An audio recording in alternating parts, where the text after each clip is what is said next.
how we all function, and really taking a look at that and saying, am I living my life for me? Am I an active participant in my life, or am I just showing up each day just wherever I think I'm supposed to be or who I'm supposed to be? I think that most of us really do know what it is for us, that like we know our cues. I think the issue can be that we're not taking them seriously. Yeah. Because it seems totally. like nice to haves. It's like, oh, I know that I would really feel better going for a walk, but that's almost as if it's like some just indulgent thing that, and even if it was some indulgent thing like a massage, if that is the thing that's going to get you back to the place where you want to be as a human, do the thing. I like to have my hands in a lot of different things. And for a long time, a big part of my life, I saw that as a negative thing. Like, oh, I'm a jack of all trades, but a queen of nothing. But I'm starting to see more and more as I age and grow and learn. It's actually a really awesome thing, and it's not something that everyone can do. So I'm holding that as a strength of mine now as I move forward.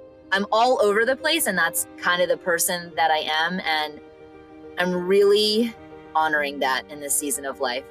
It's okay to start things and not finish things. I burn everything, right? Like I am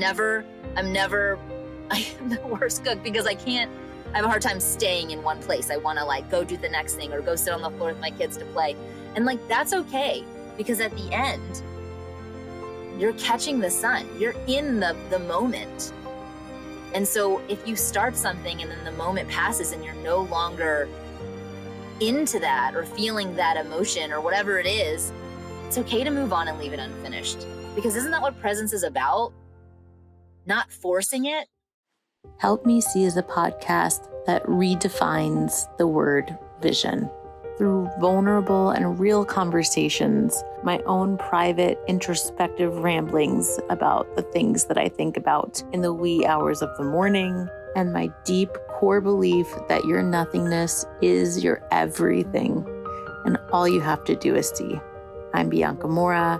I'm your host. I am an educator, a photographic artist, and I believe that your daily photo habit can be the key to unlocking the ability to be more present in your everyday life and live deeper into your intention and purpose. We're not about the small talk here. Grab your coffee, get cozy, and let's talk. So my friend Megan Moran says that the most unique asset we own is the connections we make to ourself, our peers, and our community. And that currency actually affords us our dream business and life. So with this at the core, Megan created Connect, a much needed retreat for mompreneurs. And I'm going to be there, and I'm really excited about it. And I wanted to share the info with you in case you would like to join us. It is July 13th to the 15th in Chagrin Falls, Ohio.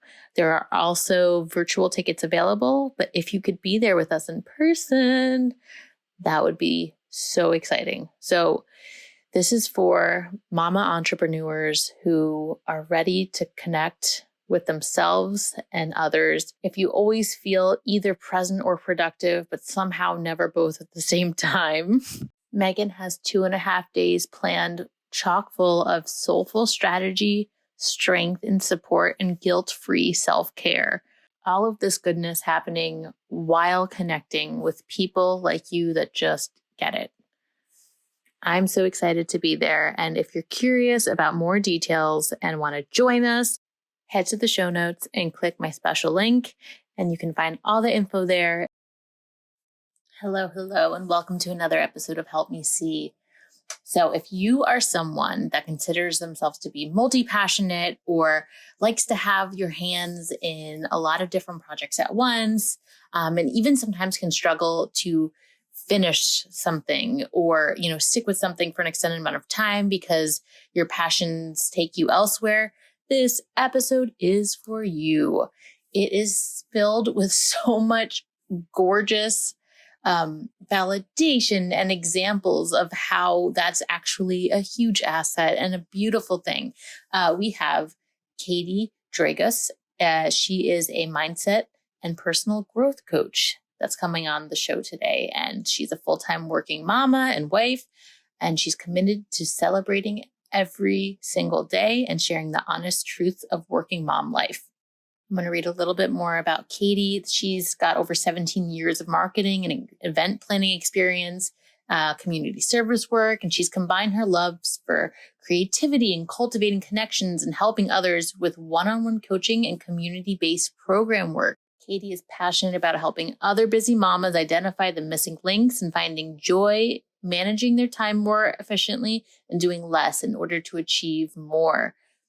Her program is called Unleash Your Awesome, and you can check out her weekly Unleashed email newsletter, and I will have the links in the show notes. Before I hop into our juicy conversation, I wanted to let you know that I'm hosting a workshop, a free workshop called Presence Through Photography, and it's all about how your photographs can deepen your life experience. It's about powerful self-discovery through your daily photo habit. I'm literally combating the whole idea of it's gluttonous to take a photo. Why can't I just be in the moment? And telling you exactly why photographs and the art of taking a photo, even just a casual snapshot, can actually be a portal to dropping you deeper into a moment and even more so deeply into your life. So if you're interested in this and you want to join us live, or you want to get sent the replay link, go ahead and go to my show notes and click the link and sign up there. I really hope to see you there. I am so stoked about it. All right, now on with the show. Guys, listen, we're just rolling here because I'm here with Katie, and all of our talk before hitting record is everything that we want everyone to hear. So let's just get on with it. Katie, welcome to Help Me See. Thanks for having me. Live I'm from so my happy minivan. to have you. Live from your minivan. If you're watching on YouTube, because I don't really talk about it a lot, but all of these episodes are also uploaded to YouTube. So if you're watching the visual, Katie, explain to us where you are. So I work full time and I do lots of fun things like many of us do in the pockets of our time. And I love to be in my car because if you're a working mom, you're in your car a lot. And the minivan is like the greatest place for good lighting and for quiet. And so I'm in my minivan sitting in the back seat literally between the car seats. And it's perfect. And also, of course, we're diving right in. I still have to ask you about your background and everything, but Sure. You just said something, pockets of time. I think that is such a huge key and such an unlock for just more in our life, welcoming more time and space, is not underestimating those pockets. Like, look what you're doing with this pocket. Yeah. And you could also do nothing. You could also be sitting staring at a wall. And if that makes you feel better, then that's an amazing use of a pocket of your time. Yeah. That's why I love the minivan. It's a quiet space where I can freely talk.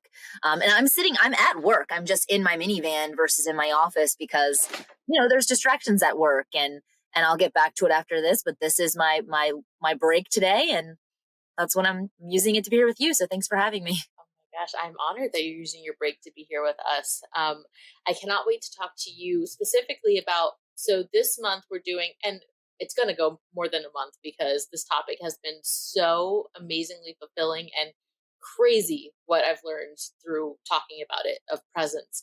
But Katie is specifically a mindset and personal growth coach, nutrition mentor, and full-time marketer. Let me see, triathlete, marathoner. Like, all right, we gotta talk about There's all the things. a lot of versions of me. And Katie specializes in helping busy moms. And I feel like this topic, the heart of it was presented to me from the base of busy moms, not feeling like they're ever present enough for their life and for everything that they're doing. It's like, what's the point if I can't just be here now? So I'm specifically excited to talk to you about this. Before we get going, can you just tell us a little bit about just how your story, how you found yourself here today in this minivan talking to me, and what lights you up? Sure. Life lights me up. I like many of us, I'm a multi-dimensional person. I'm a multi-passionate person. I like to do a lot of things.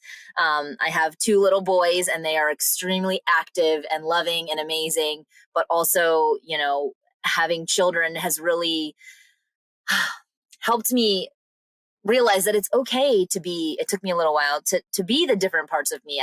I'm not just mom. I love being really present when I'm with my kids, with them and focusing on them, but I also have different parts of me. Like I like to go running with a girlfriend. I like to go out and get, margaritas with girlfriends too. Like there's all these different versions of me. My husband and I have been together for a long time, and we're both, you know, we work really well together, and we both have hobbies, and we do things, and we're kind of passing back and forth sometimes, it seems like, but we do honor that in ourselves. And I think it's really important. I work full time in marketing. I've worked in marketing for over 17 years. And I work for my kids' pediatric practice, which is amazing. I love my job. I love the people I work with, and I get to do all sorts of different things, which I love. I get to do community outreach. I get to do events. I get to work closely with providers and staff. I get to do social media and creative and website, because I'm not a person that sits still very often. I like to have my hands in a lot of different things. And for a long, long time, a big part of my life, I saw that as a negative thing. Like, oh, I'm a jack of all trades, but a queen of nothing. But I'm starting to see more and more as I age and grow and learn. It's actually a really awesome thing, and it's not something that everyone can do. So I'm holding that as a strength of mine now as I move forward. And we met in a coaching community. I love being parts of coaching communities and business communities. I'm always learning. I work in marketing, so I'm always trying to learn more. The industry is changing daily, it seems like. And I coach moms, and it kind of fell into coaching years and years ago. People would ask me, how do you have so much energy? How do you do all the things you do? And, I am not a master of time management. I'm a master of getting resourceful. I'm a master of I'm not a master of saying no quite yet, but I'm a master of turning off distractions so that my brain doesn't go to the next thing, because I do a lot of things. So, and I'm also a really big celebrator of life. I love every single day I wake up, and I feel so grateful, even when life is hard, because it's hard. Like bad things happen. But I really do try to celebrate even the little things, because, I want to live a life that is fun and I feel fulfilled. And yeah, I'm all over the place, and that's kind of the person that I am, and I'm really honoring that in this season of life. Ah, that made me so happy to hear. Because yeah, that's that stupid quote, a jack of all trades, queen and whatever. I see that as such an amazing attribute, and I love that you're honoring and holding space for that. And I guess let's dive into it. Knowing that you have a lot going on and you're energized by all of the different variations of, activity and just things that you welcome into your life, can you tell me a time in your life where you felt extremely present, and just describe it to me from like a mind, body, soul perspective, and like what it was? Yeah. Yeah. When I am with I work hard during the day. And when I am with my kids, my phone is away. Not all the time, but most of the time, I have all my notifications turned off. That's one of my mindset hack tips for moms. We got a trampoline for Christmas. This is a more recent one. And it's like it's like our own little world. We get in the trampoline, me and the two boys, and we zip it up. And sometimes I have my phone because it's cute and I want to take a picture, but most of the time I don't have my phone. And we play games. We pretend like we're animals, and we just have a blast in this trampoline. And I honestly feel like no one can touch me in there. It's like the three of us, no distractions, no work, and we're laughing. And the way the sun even comes in and the trees come in on the trampoline, it's when we first got it, my husband's like, oh my gosh, he was not a fan of it at first. But I really feel like when I zip that thing up, it's just the three of us. And, my husband's there sometimes too, but you can that's presence to me. We're just laughing and having so much fun and being silly and being ourselves. Oh my gosh. I haven't been on the trampoline in years, but for some reason, when you said the way the light comes in, like I kind of understand what you're saying, and I almost remember that, and I don't know what I'm remembering it from, but so beautiful. How old are your boys? They're 5 and 7. So, Oh you my know, this is like gosh. the new toy we have. You know, and we have a backyard where neighbors can see in our yard. I grew up in the country where we didn't have neighbors. So I'm not a big fan of like people looking into my yard. I kind of want to be alone. And for some reason, even though I know you can see us jumping in the trampoline, zipping it up feels like our own little world. And that just is special. I can imagine that that's going to be a like an imprinted memory for them as well when as they grow. Yeah. Oh my god. So I think that that's actually something to touch on too, is that I think oftentimes we can think about presence and it has this kind of like very grounding, still connotation I feel sometimes, but I love how you're describing your first thought about what's presence like for you as like jumping in this trampoline and like laughing and having so much fun. One of the things that I've noticed in myself um, is that my expectation of presence, like if I come to see it and come to know it in one way, and it feels like really rich and this very immersive experience, sometimes that can help me or cause me to miss it in other areas of my life where it doesn't feel that same way, but it actually is just presence manifested in another way. Can you explain Mhm. another way that you feel present? Yeah. I wanted to start off with a trampoline example too, because, you know, when you hear the word present, it's not like being on a glamorous vacation, sitting on a boat, you know, drinking a cocktail. Like you might see, like it could be the simplest thing. Sometimes it's just a moment. And sometimes it's even looking, you know, my mom took a lot of pictures growing up and we always were like, oh, mom. But even just looking back at the pictures, she sent me a picture the other day of my sister and I don't know if this answers your question, but it's what's coming up for me. She sent me a picture of my sister and I, but it was a picture that she took from inside of a scope, like a beach scope when you go when you're little kids and there were no digital prints at the time, and it's you could see the like inside of the scope and the rainbow in it, and it just made me so happy because my sister was making this like classic sister face and our arms were around each other, and this before my brother was born. And it just like it brought me back. I mean, even though I don't remember, I was like 4, I don't remember that moment. It brought back like the whole beach experience to me when I was a kid. Every time we would go to the beach, which I'm really excited, we're leaving to go to the same exact beach place tonight for the weekend. I know, Ah, I'm like, oh, I'm so excited. you And should bringing my, recreate that. but wouldn't You it be should so recreate cool? Uh, that. and bringing, we'll talk more about that too. Like, and bringing my little boys back to the same place that I was. And it's just really interesting how a picture can bring a picture of a picture could bring back a memory that's like almost like a lifetime full of feelings. And then getting to do that again with my kids. So, just, I don't know, like we used to always be like, oh, mom, all the pictures, but it really, like it just connects you to a whole new world that is just like expansive.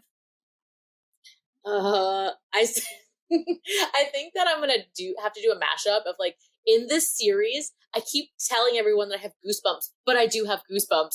What you just said about looking at that picture kind of gave you the world of feelings about your whole beach experience.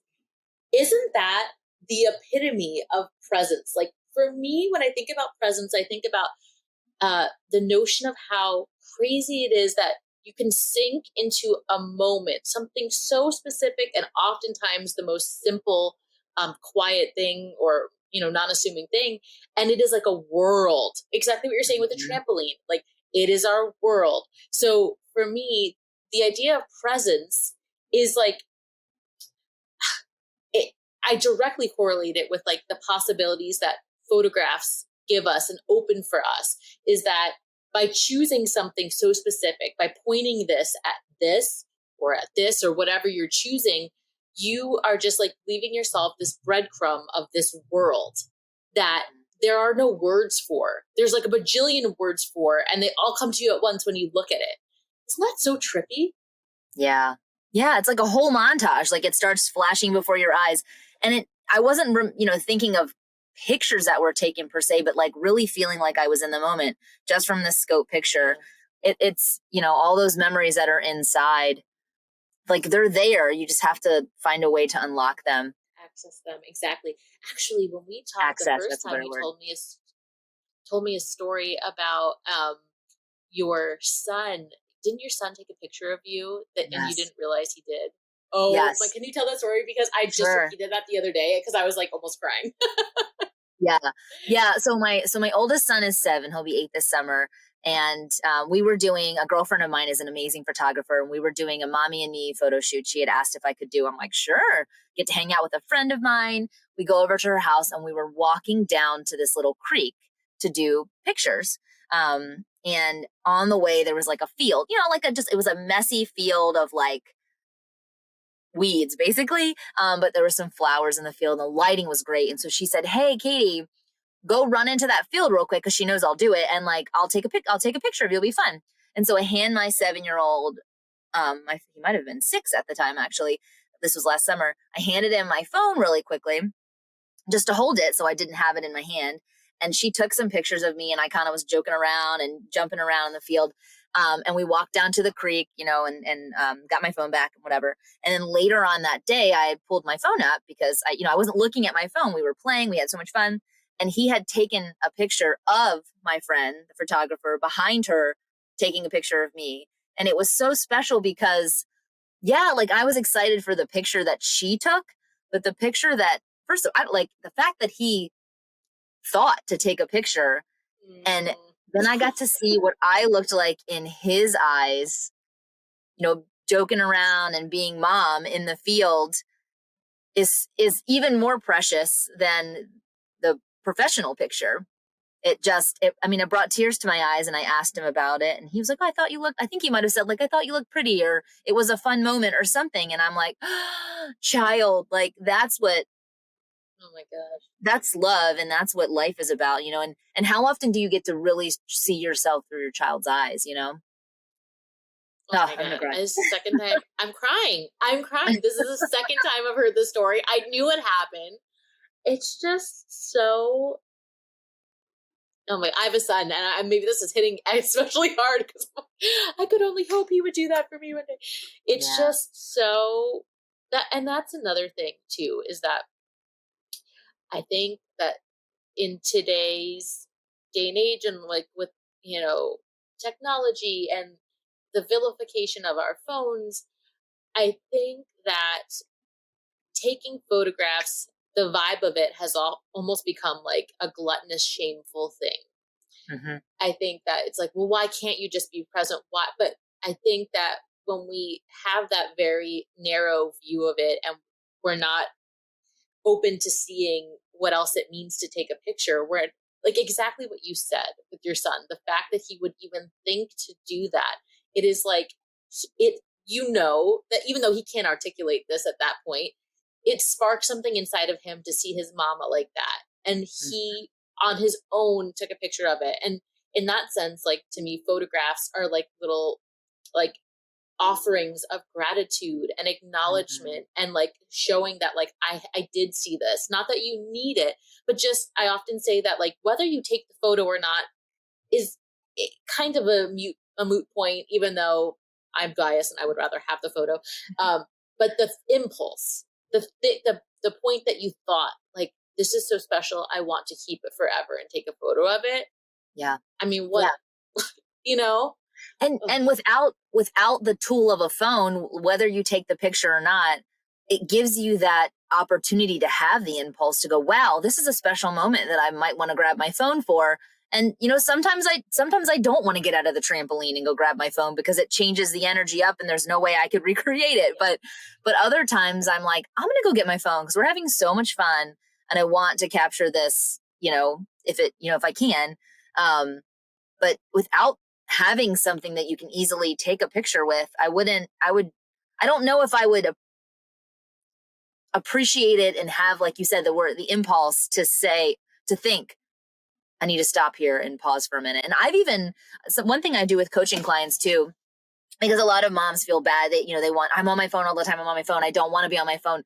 Sometimes we get into the habit where I'll say, okay, well, if you don't want to grab your phone, but you're having a moment, maybe even just like hold your hands up, like I'm holding it up like a camera to my eye, and go like this.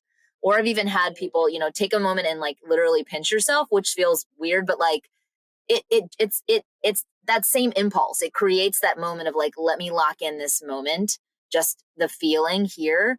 And if I get a picture, great. But if I don't, I'm still taking a minute to honor it. Oh my gosh, that's so sweet. Pinch yourself. That's so sweet. What a great idea.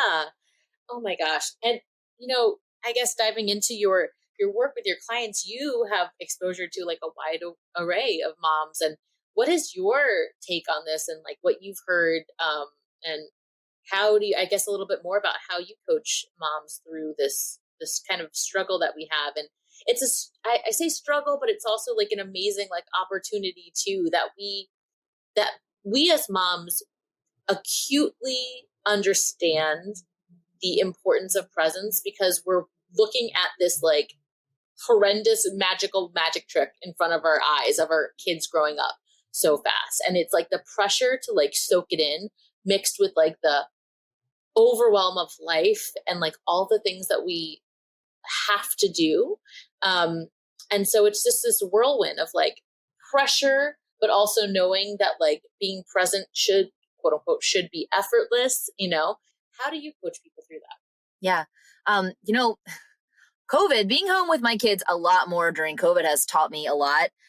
When I'm trying to work with my kids at home, I can't be the present mom that I want to be or that they need. So, it really has helped me reframe the part of mom guilt that comes with being a working mom. Am I spending enough time? Am I giving them the attention they need? But when it comes down to it, I am an extremely multi-passionate person, and I need to have things for myself. And my kids need to have things for themselves too. They're in camp this week, and the first day I picked them up from camp, they ran out to the car and I asked how their day went, and they said, the best. And it made me feel so good, because the day before that was a holiday and I was home with them trying to work, and it was not the best day. I just felt horrible trying to like, do both at the same time. So it's okay to compartmentalize and, be a really good employee and be a good mom when you're with your kids. Or sometimes it's okay to not be, the hardest working person or the best mom in the moment. It's okay to have the ebbs and flows, because we're all human, and there's so many different parts of us, that I think it's important to honor all the different pieces that make us a whole. And so that's what I talk about with moms and clients and caregivers. Not everyone is a mom. I have some caregivers in the group who are actually taking care of their own moms and maybe don't have children. So that's a whole other, piece of our community that we really come together and kind of round each other out. But we talk a lot about, working mom tips, yes, but like how to get resourceful or how to let go of some of the guilt, reframing things. Reframing is huge. And awareness is the key to opening the doors.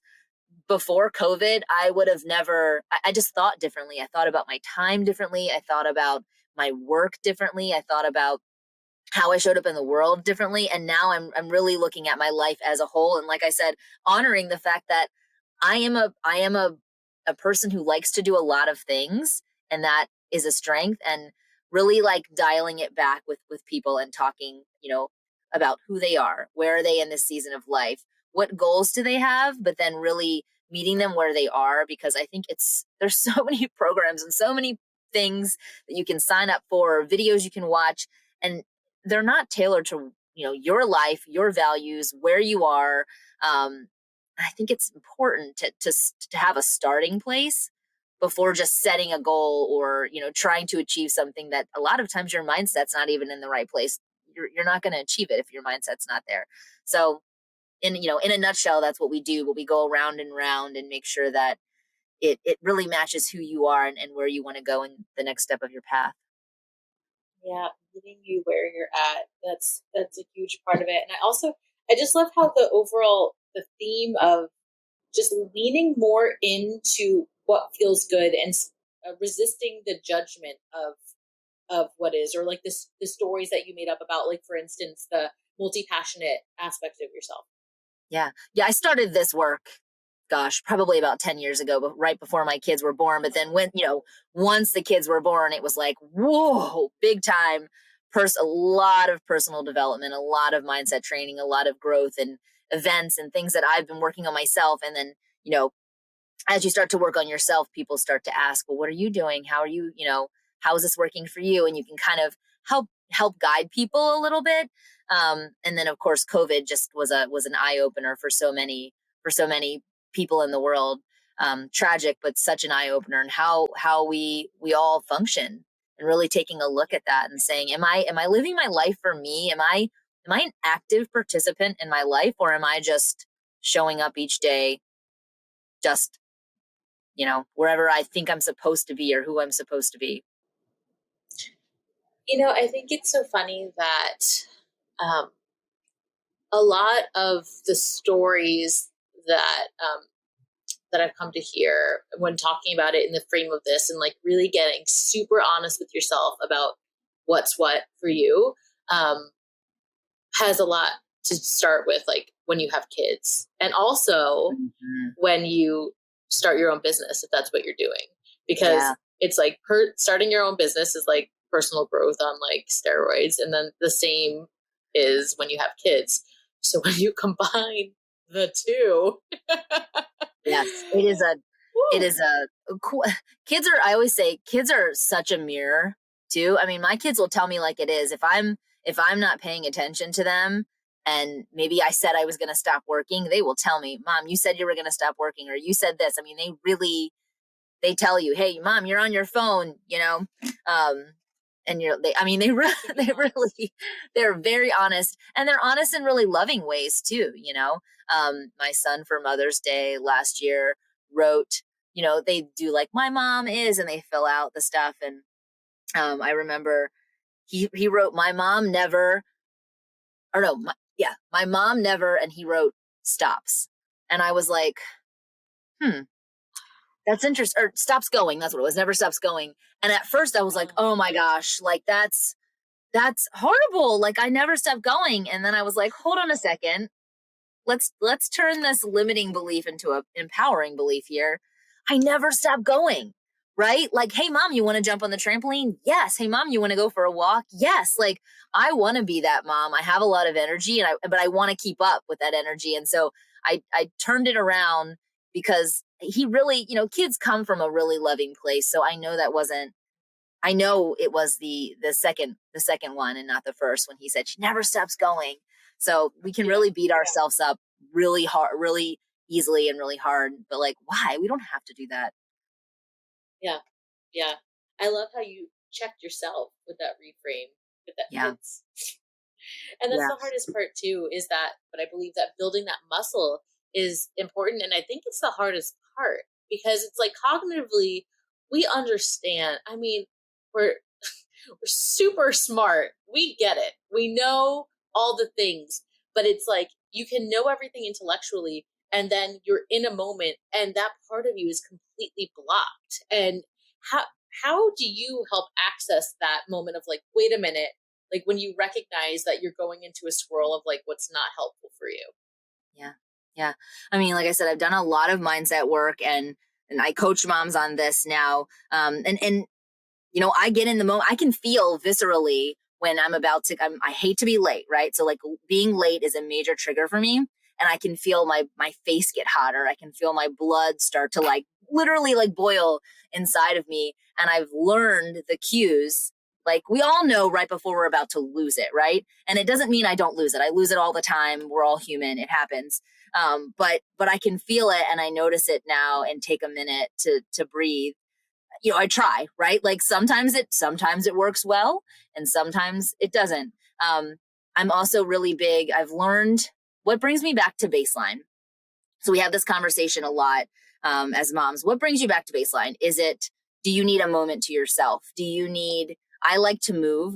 Movement is my baseline that I've kind of taught myself to do. So I wake up every morning and I work out. It's not the best workout in the world. It's not like I'm not training for anything per se right now, but I'm just a calmer, more like myself person when I move my body in the morning. I get time to myself, and if I can't get that, my husband will even say like, you need to go do some movement or something, because you're not the same, so you notice these things. And when I do blow up and lose my mind, it happens more often than I would even like after all the mindset work I've done. I really take that into effect, and I really think about it, and I do a lot of journaling. But I can really truly feel it in the moment before it happens. And the same thing with sadness. Sadness, I've had a lot of experiences with grief also over the past couple of years.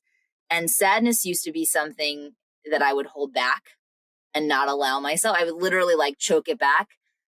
And now I allow myself in my safe space, which is my car, to cry when I feel it. So dropping the kids off for school, I can feel that lump in my throat.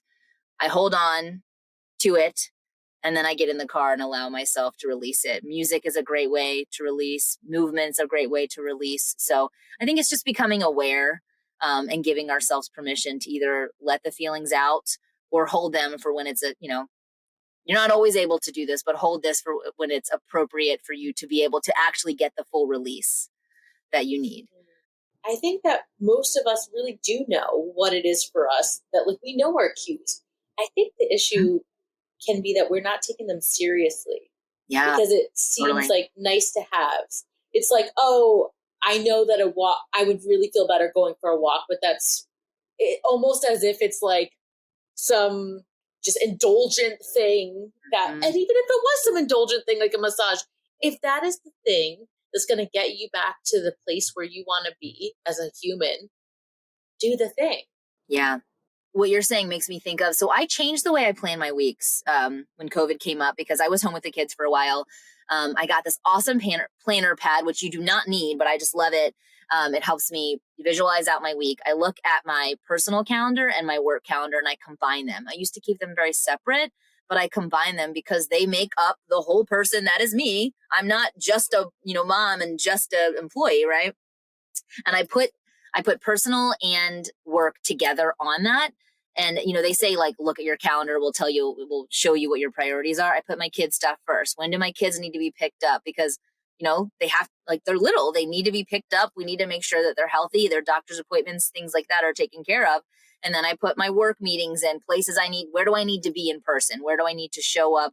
What needs to get done? Then I do like a massive brain dump on all the things that are constantly going through my mind. And I'm adding to that all week.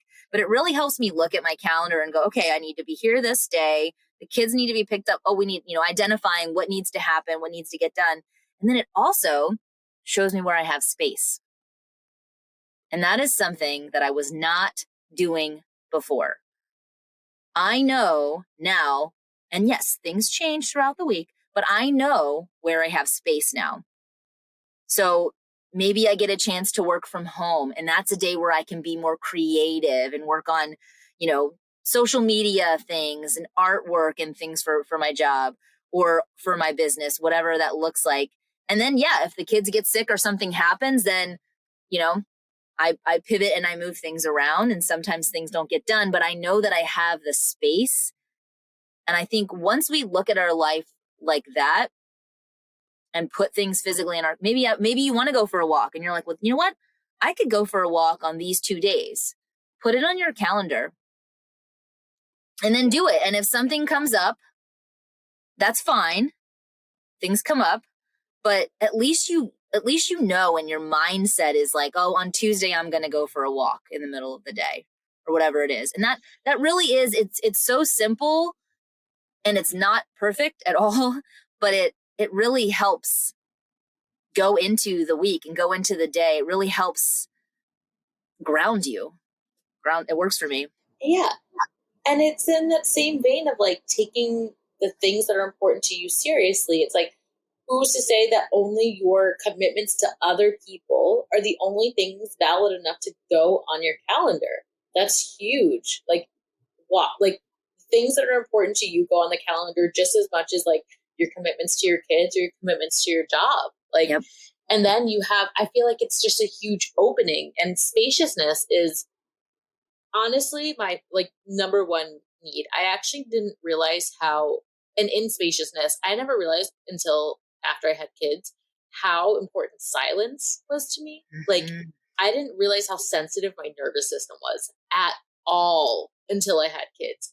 And Oh yeah, we can talk about even this. when they're playing, even when it's like the sweetest thing and I'm like visually like enjoying it, I feel like I have rabid monkeys in my chest, like clawing me from the inside. Like I'm like, how is it that I'm like appreciate and love what's happening, but also I want to run a million miles away, you know? So I think that coming back to your baseline, establishing where you want your set point to be, knowing, okay, I'm here and now, but I have this walk tomorrow or later on in the evening. And like that kind of gives you solace. It's just like having that amount of intentionality for yourself in the week. Yeah. Yeah, and connecting with other people like you or communities. I mean, I really think having a mom's community is so precious because you can literally be surrounded by people. You can have all the help and support in the world. You can have the most amazing husband or partner, but it also just it can feel lonely sometimes. And it's not, that person's not available, but it's just a different emotional mindset. Even just dropping my kids off at camp the other day, I was like, okay, I dropped them off. Like, should I go in? Like, am I supposed to go? Like, I drove away feeling like unsettled, and they were in a great camp and it was established and everything. But I called my husband and we talked for a minute and he's like, oh, they'll be fine. Okay. And I called my mom and she didn't answer. And I'm like, I'm going to reach out to my community. And I reached out to my community of moms and I was like, I'm just feeling these feels right now. And, for those who were available at the time, we use like a Voxer messaging chat.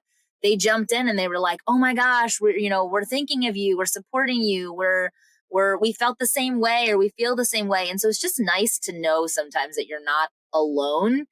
We all have down moments. We all have tough times and we don't have to share all of them with everybody. But those times when you really want to make a phone call and no one's available, it's nice to have, I call it tent poles of support, right? Because it takes a lot to hold up this circus. Like this is a circus and I need all the little tent poles to hold me up. My husband, my family, my mom, my sister, my community, my business group, my whatever it is, my colleagues. Like we need all of those things to serve the different pieces of us. You can't just go to, well, you could, but it's not going to work out well long term if you go to one person for everything. They can't hold you up. That's a lot of responsibility for that one person. Yeah.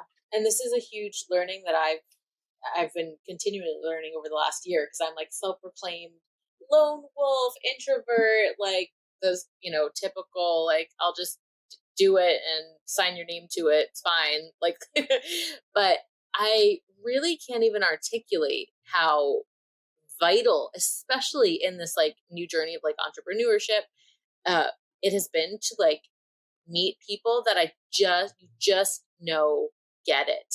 Like you don't even, it's not even like they're giving you answers or advice sometimes, but like exactly like I had a situation very similar where I had left my kid at daycare and it did not sit well with me. It's like, I should have stayed, but also like there was just all these things. And I called my partner and he's like, he's fine. I'm like, I just know from your response that you don't get what I'm saying. Like, I'm not asking you to say the perfect thing, but I just know that you're not seeing this. And then I had voxed a friend of mine and she's like, I know that is so hard. Yeah. She didn't have to say anything else. She's just like, I know. To just feel like seen in that way, it's so healing. Mm-hmm. It's so comforting. And it's not that it fixes everything, but sometimes it actually does. Like sometimes just seeing someone and having them say, oh, yeah, I get that. Yeah. It's like, oh God, okay. I felt like not only on top of like this terrible feeling in my chest, I felt like I was on Pluto or something, but now I feel like more grounded in this commonality of this experience and almost like I'm better equipped to handle it next time. Yep. And not be afraid of it just because it's not the unknown. Yeah. And just not feeling alone. I mean, it's crazy to me. Having kids really changed. Like I never had anxiety ever before having kids. And then all of a sudden I was like, what is this feeling?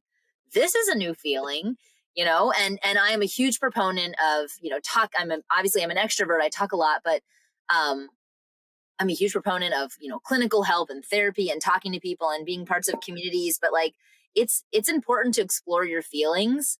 It's healthy to explore your feelings. And it's important to do it with different people who serve different, different parts of you. And speaking of different parts of you, I did want to ask before I forget. So we've explored a lot, and you've also spoken a lot about like all the different parts of you, and some of those parts are going out with your girlfriends for margaritas or what have you, whatever it is. Can you think of a moment of presence that is just with you? Yeah.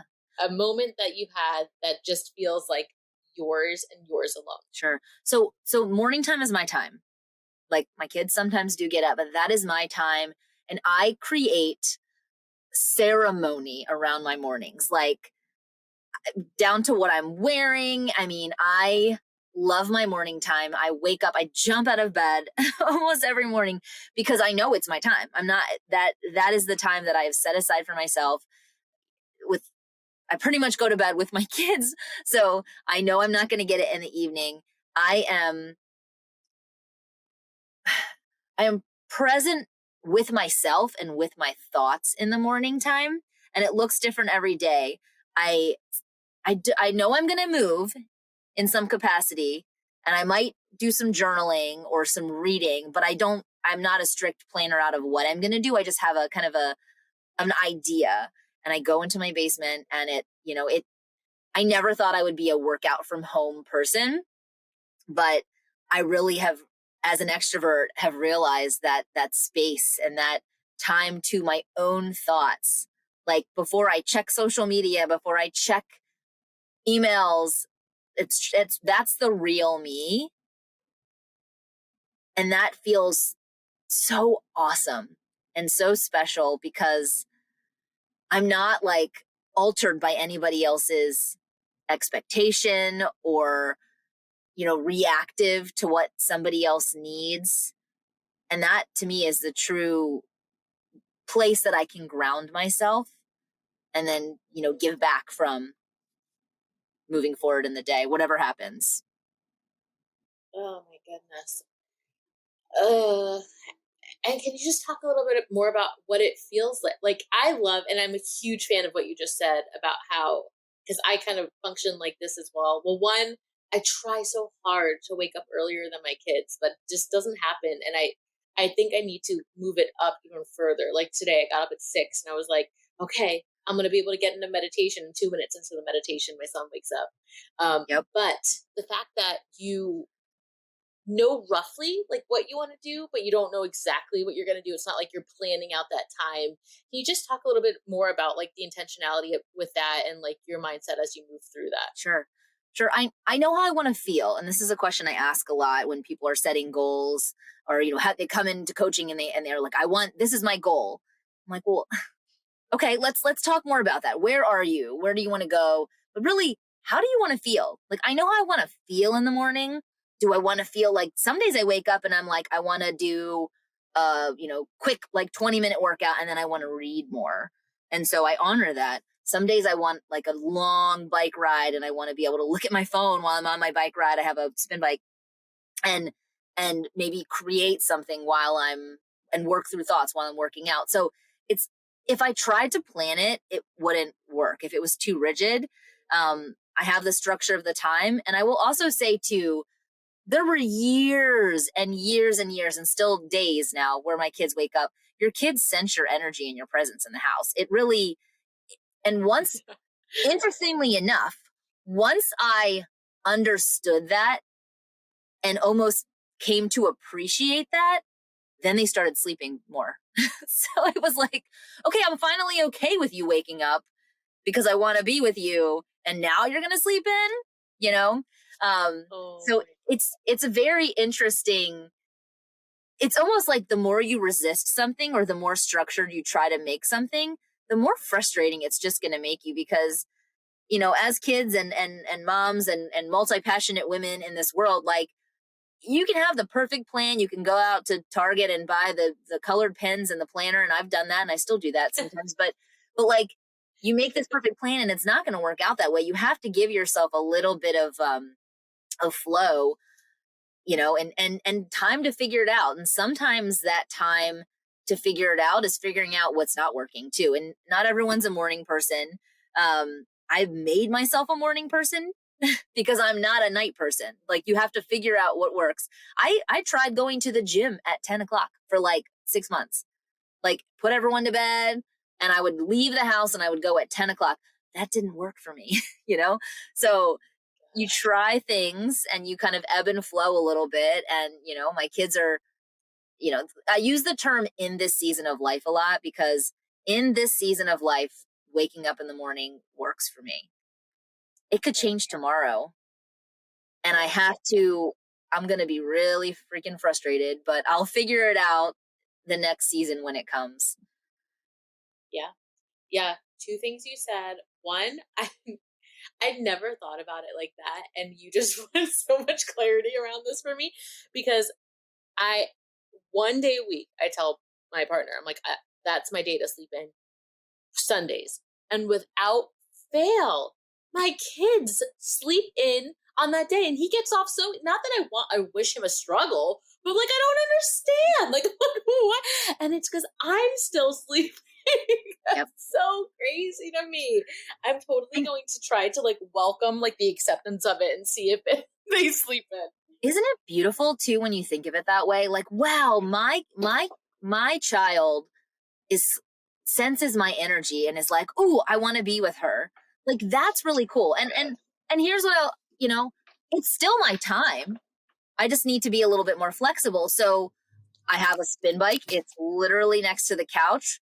I'll go, "Okay, guys, good morning. So mommy's doing her workout. What would you like to watch on TV? Let me get you some, I'll get them a snack or milk or something." And then it's like, "Okay, I'm going to get on my bike and finish my workout." And I mean, they're 5 and 8 now, or almost 8. So, it's gotten easier. It's not like snack constant, but they know that's my time now because they wake up. I'm not getting off the bike to get you a second snack. You get one and that's it. And, I have had moments where I have like lost it and said like, "This is my time. I wake up early." And I talked to my therapist about it once, and she was like, "It's so cool that you're showing them that mommy takes care of herself. Like, it's actually a good thing that you are showing them that, and you're not just dropping everything and giving them full attention." And so, yeah, like I plan, if I want to sleep in, I'll sleep in, and then they get their iPad time while I work out. And they know, they're like, "When are you going to work out?" And I'm like, "When, this is the time." And that's where they get their iPad time. And so it's kind of fun for both of us. And they're sitting right next to me. It's not like they're in the other room. They sit right next to me, and I can literally see and often interact with them while I'm working out. But it's honoring what I need, because I'm a much better mom in person if I can get that movement in or get some sort of baseline grounding in. So, and reading and writing is hard with little kids. I've tried to like have journal time while they're on their iPad, but they are talking a lot with me. So I've learned that movement is something that I can do while they're awake, if they wake up. So, and I learned that by trying it and it not working. That's huge. I know that feeling, like where you said you told your therapist, like it sometimes you even wonder, like you almost feel like you're becoming a child yourself because you feel so desperate. Mm-hmm. I start to act like a kid. Like I'm like, but I did everything I could to set myself up for season. Like I need this time. And what she said is so true about how beautiful it is to show them you prioritizing yourself. It makes me think of, I was actually on another podcast the other day, and she'd asked me something, and my own answer surprised me. I never thought about it before she asked me, but what you just said made me think of it, is that she had asked something about like what I feel about my kids seeing my contributions to the world. Ooh. And I realized when she said that to me is that like, actually, when I think about what's most important for me in terms of myself and my kids, it's actually not, I don't really even care what they think about my contributions or what I'm doing. I care that they feel completely seen by me, and that they feel as though they see me in my wholeness, and not, I don't know, I could cry just talking about it again. Like they don't see me as mommy, and then as they grow up, it's like kind of course, as they have a bigger capacity of understanding. They'll understand more nuances, but like they don't just witness like one version of me. They see me in all of the wholeness. Actually, something that I always remember is, do you know Dax Shepard and Kristen Bell? So they have a podcast, and one time they were talking about how, although they obviously don't make it a goal to have arguments in front of their kids, if they ever like get tense or whatever, and they have like something in front of their kids, they make it a point to, whenever they talk about it again and resolve it, it's not behind closed doors. They resolve it in front of them as well. So they're witnessing the full scope of like what's going on. And that is really important to me, is to not have like these missing pieces that they're guessing about me or about, you know, our family or whatever, is to really, you know, basically show them like the wholeness of a person and how it's not all like mommy's perfect and it's not also all, you know, a mess. It's both. It's the and both. And that's so beautiful, because it's going to give them permission as they grow to be their own, you know, their own whole selves.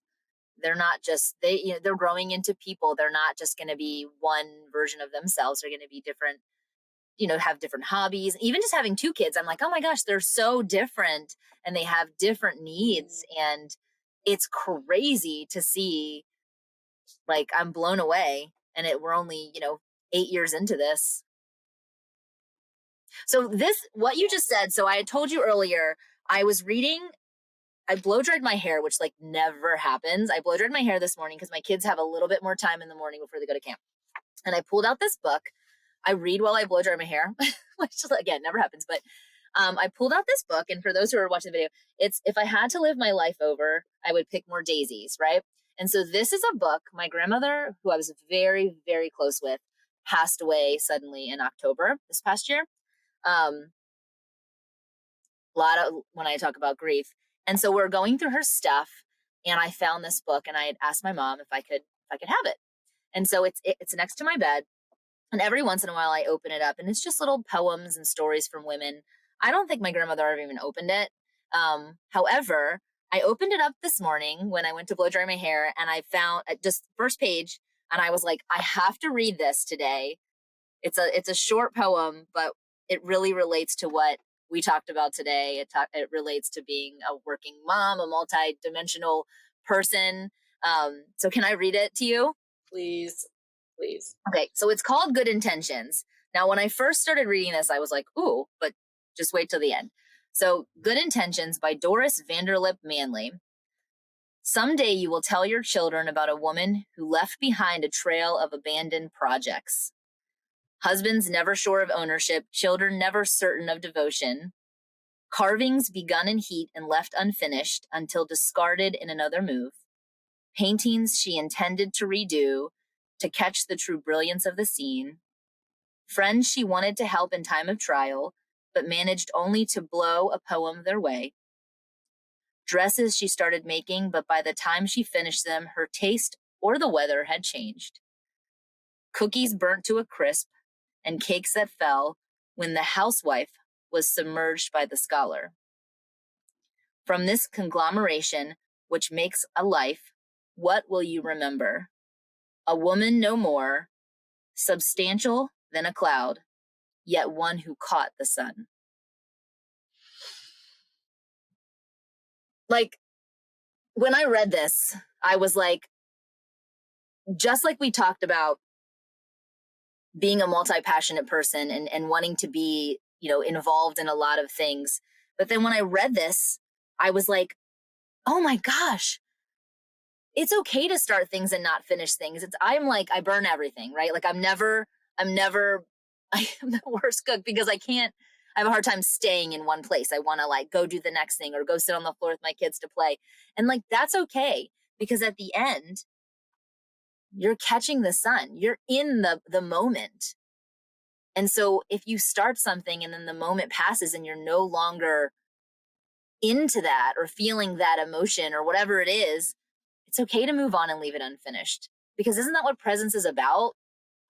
Not forcing it. I had to read it. It was perfect. It's the page I opened up. It's perfect. Immediately, I'm like, I want you to rip the page out, put it in a frame, and then press a daisy and put it in with the poem. Oh my God. I love that your Like, mind and goes it's there really, too. especially like since you were talking so much about being multi-passionate, like that is like a poem like that's for you as well. Like it's like, oh my I literally opened it God. up and I was like, are you kidding me? Are you kidding? And It's the isn't it essence cool? of presence. Isn't it cool that the story is about the woman who abandoned projects because she was always where she was? Mic drop. Yes. Yes. And this is what I think about when you, as you were talking about your mornings and how, we've talked about specific moments of presence throughout this, but like, I feel like your mornings are such a metaphor for like everything it is that you're doing in your work and in your world and in your motherhood and in your life is that you show up. I'm going to cry again. You show up for yourself in the very like beginning of your day to start to honor your fullness. You don't even plan what it is you're going to do, but you get present with yourself and hear and feel what you need, and then you do that. And if your kids wake up, you pivot in the way that feels best to you, but really it's all grounded in like really catching the sun. Yes. Catching the sun. Like, Oh my gosh. and you can feel that I can feel the sun. Like I can feel it on my face just thinking about it. And I love the idea too of opening it up and reading one page because I have started a habit where I'm reading more and that's been really awesome. But and I've had to prioritize and give up some other things to read more, but you can open a page up and read a book. It doesn't have to be this like planned time where I'm going to sit and read, however many pages or, I'm going to journal for 20 minutes every day. Like it really, I think we have to lower our expectations for ourselves and kind of like catch the sun a little bit more and like let it be what it is and be grateful and happy for that. And I think that's what celebrating every day is about too, because some days are going to be what you planned but most days are not going to be. But you're going to miss out on the beauty around you if your head's down and you're trying to force something that's not working. 1,000,000%. Honoring sometimes when you're like, oh, I just read this one page and I have 20 more minutes. I should really get more pages in. But if you feel that the same way as if you feel the impulse to take a photo, like sit with yourself for a minute and honor, like, why is it that I'm feeling that? It's a ping. It's like a soul ping. Give yourself permission to stop. I think that choosing to stop and not take on more, not accomplish more, not be more productive because you're honoring that deepest, most wise inner knowing that we all possess is more powerful than any checklist that you could accomplish or anything. Yeah, and you're honoring that space too, which is hard to come by. So like if you have it, enjoy it. Yes, it's being available for these moments when they present themselves, because you could have easily read that poem and then flipped the page and read another one because you're like, I'm still going. So let me just, but you close your eyes and you're like, oh, and then you gifted it to us. And who knows how many people are going to be like, oh, taking that with them throughout the rest of their day. It's such a powerful poem by someone who, like, I don't think anyone probably even knows who that is. Maybe they do. I don't know. I'm gonna have to look her up. But yeah, Doris. But it's Thank you, Doris. Thank you, Doris, and thank you, Katie. Oh my gosh. This has been such a beautiful conversation. Can you, before we go, tell us a little bit more about what you're up to? All of Katie's links about how you can enter her world will be in the show notes. But anything you got going on in the now? Sure. Yeah. We're launching and we're always welcoming new moms and caregivers into our community, our Unleash Your Awesome community. We're mostly virtual, but we do get together and do in-person retreats quarterly and every 6 months. So everyone's invited to be a part of that, to be a part of the conversation. I'm on Instagram at Katie Dragos 717. You'll see 717 is my lucky sign number. It shows up in so many different ways for me throughout my life. So you'll see that a lot there. And I'm on Facebook as well, but mostly on Instagram at Katie Dragos 717. So follow me there. I have a website. It is not currently updated because it is not a priority in my life right now to do that. But there's a lot of different ways to connect. And then I do send out a mostly every week newsletter, Unleashed your Unleashed newsletter. And my goal is to do every week, but honestly, I'm not going to send something out if I don't feel super heart called to send something out. So every week, or maybe not every week, you can subscribe to that, and I share stories and helpful mom tips and sometimes funny videos. So you just never know what's going to happen. So, and I kind of like to live that way. It's fun. And well, thank you, Katie. This has been such an amazing conversation. I've really enjoyed our time together. Thank you so much. This is awesome. Thank you. I don't know how many times we cried or got goosebumps, but it was definitely up there. I know. It's not even noon yet. I'm going to go back to work now. Oh my gosh. Oh my gosh.